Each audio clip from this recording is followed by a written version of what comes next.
Izgradnja regionalnog distribucijskog centra znači ne samo izgradnja fizičkog objekta, nego opremanje sa svim potrebnim onima što regionalni distribucijski centar mora imati.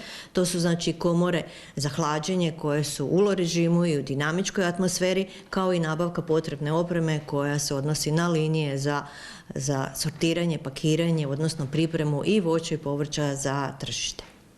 Zašto je Osječko-baranjskoj županiji, odnosno čitavom ovom kraju, potreban jedan takav centar? Pa bili smo svjesni još i kad smo zamislili to kao jednu projektnu ideju za regionalne projekte, kad je Ministarstvo regionalnog razvoja to bilo raspisalo, jer vidjeli smo da nedostaje upravo smještajnih kapaciteta, ali kao javne infrastrukture. Većina ovih postojećih smještajnih kapaciteta su u privatnom vlasništvu, a nama nedostaje javna infrastruktura u kojoj bi mogli mali proizvođači voća i povrća pripremiti svoje voće i povrće za tržište. Zato smo i pokrenuli ga kao regionalni projekt koji je orijentiran na sve slavonske županije, međutim nismo ga uspjeli realizirati onda kada smo ga tako planirali, međutim evo, projekt možemo reći da ga privodimo pri kraju i da ćemo početkom godine početi sa njegovom izgradnjom. Idemo još jednom podsjetiti što će sve on sadržavati, doista je riječ o jako velikom projektu. Je, s time što moram na početku naglasiti da je projekt regionalnog distribucijskog centra zamišljen kroz 3 faze. Znači mi smo sada ishodili građevinsku dozvolu i počet ćemo graditi prvu fazu, onda ide druga faza u kojoj je planirani dodatni smještajni kapaciteti, ali tek kad utvrdimo što nam treba, u kojoj obimu, odnosno u kojoj količini, a treća faza je zamišljena jedna mala faza u kojoj planiramo napraviti tehnološki inkubator u kojem bi onaj zainteresirani proizvođač mogao dovoditi svoje proizvode od voća i povrća i pripremati za tržište. Odnosno on će dobiti svu onu potrebnu infrastrukturu da bi njegov proizvod bio spreman. Znači od prerade, od marketinga, od dizajna, ambalaže, etikete i svega. Kada vidi da njegov proizvod ima tržište, onda može sam krenuti u investiciju. Ovako imamo slučaj da čovjek uloži sredstva, međutim proizvod jednostavno ne nađe svoju nišu i onda on je u gubitku jer je uložio sredstva, a nema povrata. U prvoj fazi je zamišljeno, znači, odnosno gradimo smještajne kapacitete u 2910 tona, znači one su u low i dinamičkom režimu, od toga je 690 tona osigurano za ekološke proizvođače, 2220 za konvencionalne proizvođače. Osim toga imamo i 316 tona za normalne atmosfere, znači kad se proizvod dovede prije nego što se spremi ili ako je spreman odmah za distribuciju, tako da je ukupni kapacitet cijelog regionalnog distribucijskog centra u prvoj fazi 3290 tona. Od ovih smještajnih kapaciteta oni su raspoređeni u komora od 150 do 60 tona. Sve zavisi od njegove veličine i nalaze se u ULO režimu ili u dinamičkoj. U središnjoj zgradi nalaze se linije za sortiranje i pakiranje. Odvojeno je posve fizički, što bi rekli, linija za ekološke proizvođače od konvencionalne, zato što ekološki proizvođači moraju fizički biti odvojeni zbog svih onih standarda i onoga načina kako se njihovi proizvodi pripremaju za tržište. Ovdje se nalazi također i upravna zgrada. Objekt je smješten na parceli na taj način da drugu fazu jednostavno samo prislanjamo na onaj dio objekta u kojem se nalaze linije za pakiranje i za pripremu za tržište i za sortiranje, tako da vi imate središnji objekat, lijevo i desno se nalaze hladnjače za skladištenje voća i povrća. Kome je namijenjen centar? Ko će ga moći koristiti kad zaživi? Centar je upravo zato što sam i rekla da je to javna infrastruktura koja je vlasništvo jedinica područne regionalne samouprave i on je namijenjen svim proizvođačima na našem području.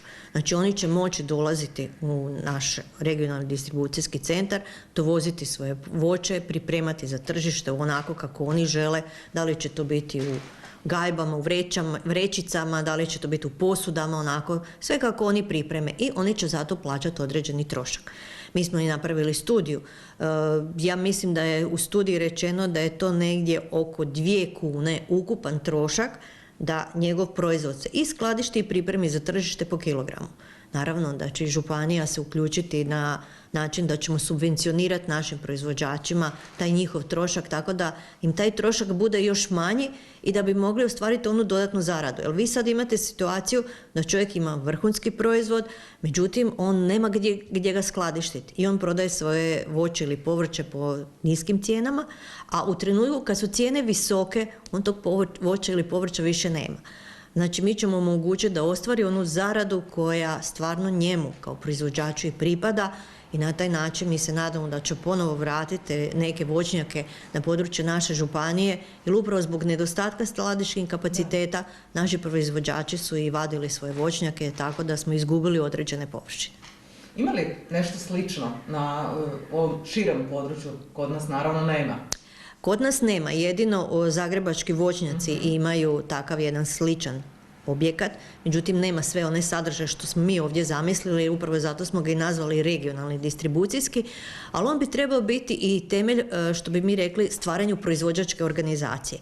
Jer vi imat ćete proizvođače, imat ćete potreban smještajni objekat, imat ćete znanstvene institucije, jer mi smo rekli da nama za regionalni distribucijski centar treba znanost, trebaju nam naši fakulteti, treba nam naša primijenjena uprava, znanstvena dostignuća da bi proizvod koji se nalazi u skladištu onog trenutka kad izađe iz tog skladišta i bio onakav kakav treba, što se kaže vrhunski, i našao svoje mjesto na tržištu. Tako da ćemo u tom prostoru povezati sve naše proizvođače.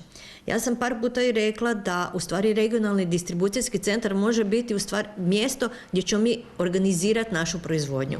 Jer onaj tko bude upravljao regionalnim distribucijskim centrom mora pratiti što tržište traži i na taj način organizirati naše proizvođače. Ako znamo da trebamo određenih ili voćnih vrsta ili povrća toliko i toliko, znači trebamo kontaktirati proizvođače i vidjeti da li vi možete proizvesti tu količinu koje tržište traži. Ako možete, nije problem. Znači imate proizvodnju, imate tržište, automatski ste se osigurali stabilno svoju poljoprivrednu proizvodnju. Naši ekološki proizvođači su rekli da je njima trenutna potreba 690 tona, ali oni su spremni povećati svoju proizvodnju jer imaju potencijale i imaju tržište, ali nemaju gdje skladištiti i nemaju gdje pripremiti ga za tržište. Ne znači da mi možda u drugoj fazi nećemo jedan cijeli dio namijeniti ekološkim proizvođačima, ali u ovom trenutku bolje je planirati u koracima nego napraviti jedan veliki objekat za koji vi jednostavno ne znate kako ćete ga kasnije iskoristiti. Napravite si velike troškove, troškovi održavanja naravno rada su isto veliki, a nećete imati prihoda s kojima ćete pokriti. Često su znali poljoprivrednici u razgovoru reći kako izlazak na vanjsko tržište nekima od njih onemogućava činjenica da nemaju dovoljno proizvoda da bi mogli pokriti potrebe tog tržišta. Tu se onda spominjalo i ono famozno okrupnjavanje. Ovo je možda također dobar korak i za to, jer na jednom mjestu će se onda naći svi oni i samim time moći i izići na vanjsko tržište. Pa da, ali ako mi gledamo bilancu naših poljoprivrednih proizvoda, odnosno bilancu Republike Hrvatske, onda je vidljivo da mi još uvijek imamo veći uvoz nego izvoz. Znači, Republika Hrvatska nema dovoljno hrane za svoje stanovništvo, prema tome ne možemo pričati o izvozu. Mi smo u proizvodnji jabuka jedino samodostatni, a u drugim proizvodnjama nismo. To ne znači da taj proizvod, ako je on prve klase, ne može se izvesti, ne može naći mjesto na tržištu, pogotovo izvan Republike Hrvatske, na širokom i velikom europskom tržištu. To je pogotovo za ekološke proizvođače, zato što druge države ni nemaju ovakve uvjete za ekološku proizvodnju kako mi imamo i mi se nadamo da će ekološki proizvođači naći sigurno svoje tržište izvan granica Republike Hrvatske. Što se tiče konvencionalnih proizvođača, ako mi osiguramo samo dostatne potrebe za naše potrošače, ako zamijenimo sve one uvozne proizvode našim proizvodima, mi smo puno napravili. Prema tome ne moramo težiti vanjskom tržištu, dovoljno je da osiguramo dovoljno hrane za nas. Svjesni smo i da je pandemija covida pokazala važnost vlastite proizvodnje, jer svaka država u ovakvim trenucima brine se o svom stanovništvu i, što se kaže, osigurava. Znači, u trenutku kad vi nemate dovoljno hrane, nećete tu hranu izvesti, nećete ostati za svoje stanovništvo. Tako i da mi sve više trebamo težiti samodostatnosti, znači da proizvedemo ono što nama je potrebno. A ako imamo viška, u redu, izvješćemo, a ne da izvezemo svoje svoj vlastiti proizvod koji je proizveden na kvalitetnom tlu, uz primjenu najboljih agrotehničkih mjera, s primjenu znanstvenih dostignuća i uvezemo proizvod za koji ne možemo biti sigurni na način na kako je proizveden. A znamo da se u nekim trenucima na tržištu nalaze jabuke i po 12 i po 15 kuna, a mi imamo svoje jabuke koje smo možda prodali za 3 ili 4 kune. Da, jedno se vrijeme spominjala dosta činjenica da proizvodnja nam još kako tako ide, međutim da je problem što se većina proizvođača okreće prodaji svog proizvoda kao one primarne sirovine, da nema prerade koja bi u stvari onda njima onu dodanu vrijednost osigurala. Jesmo li se tu pomaknuli? Pa jesmo, zato je u projektu i zamišljen taj tehnološki naš inkubator, jer vi od voća i povrća možete puno stvari napraviti. Osim toga, u toj prvoj našoj fazi upravo da nemamo tih gubitaka idu i linije za proizvodnju soka. Znači, ako nam ostane ona jabuka, što bi mi rekli industrijska jabuka koja nije spremna za tržište, preradit ćemo u sokove. Imamo škole, imamo dječje vrtiće, znači imamo mjesta, bolnice gdje mi možemo to isporučiti i na taj način upravo smanjiti gubitke samih proizvođača. Neki proizvođači ne mogu uvijek svoj proizvod prerađivati. Znamo da je uzrok preradi najčešće bio poremećaj na tržištu. Jer vi ako ne možete prodati svoj poljoprivredni proizvod, možete ga preraditi, jer u protivnom ste u velikom gubitku.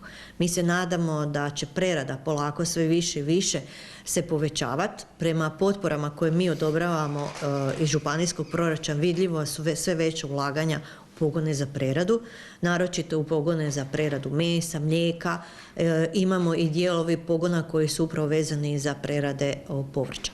Znači, polako ljudi shvaćaju da sa preradom stvarate proizvod sa dodanom vrijednošću, da imate svoju vlastitu sirovinu, jer prema svim uredbama Europske komisije, znači prerađivač je onaj koji prerađuje svoj vlastiti proizvod, ono što je proizveo, a ne kad kupi pa preradi. Da. Znači, to je veoma važno, jer vi na taj način možete iz programa ruralnog razvoja povući financijska sredstva za preradu, a i ovaj manji iznos koji je vezan za sredstva županijskog proračuna. Iduća godina, dakle, možemo reći, kako se to ovih dana voli reći, bit će ključna. Pa sigurno da će biti ključna. Planiran je izgradnja tog objekta za 18 mjeseci. Mi se nadamo da nakon provedenog postupka javne nabave i potpisivanja ugovora da će vremenski uvjeti biti nam dobri i da će moći početi se izgradnja. Regionalni distribucijski centar bit će smješten u zoni Nemetin, znači lokacija je idealna, u blizini je i riječni promet, i željeznička infrastruktura i blizina autoceste, tako da smo ga smjestili na lokaciju koja će biti dostupna svima. Znači lagani pristup doći do njega, a kao i prijevoz robe. Mi se nadamo da će ugovor biti potpisan, da ćemo započeti radove i nakon 18 mjeseci da ćemo napokon imati jedan takav veliki infrastrukturni objekat koji je potreban našim proizvođačima. A nalazit će se na mjestu koje će dopuštati i širenje za koje se nadamo da će biti potrebno. Da, jer mi smo zato i uzeli jednu veću parcelu upravo zbog svih tih faza koje taj objekat trebamo. Kažem, ali uvijek je bolje razmisliti točno što vam treba, pa ako bude potrebno da u drugoj fazi dodajemo druge smještajne kapacitete. Osim toga, tamo je zamišljena i linija za brzo smrzavanje. Znamo da određene proizvode smrznete i onda ga transportirate. To se naročito odnosi na višnju, na drugo bobičasto voće. Na taj način ćemo stvoriti i možda i uvjete za promjenu. Znači, ljudi, s obzirom na klimatske promjene, okrenuti se nekim drugim voćnim vrstama ili na neki drugi način promijeniti ono što sada proizvode, jer sa promjenom klime vi morate i mijenjati onaj sortiment koji trenutno imate, jer ova proizvodnja sigurno da pretrpi velike štete nakon klimatske promjene.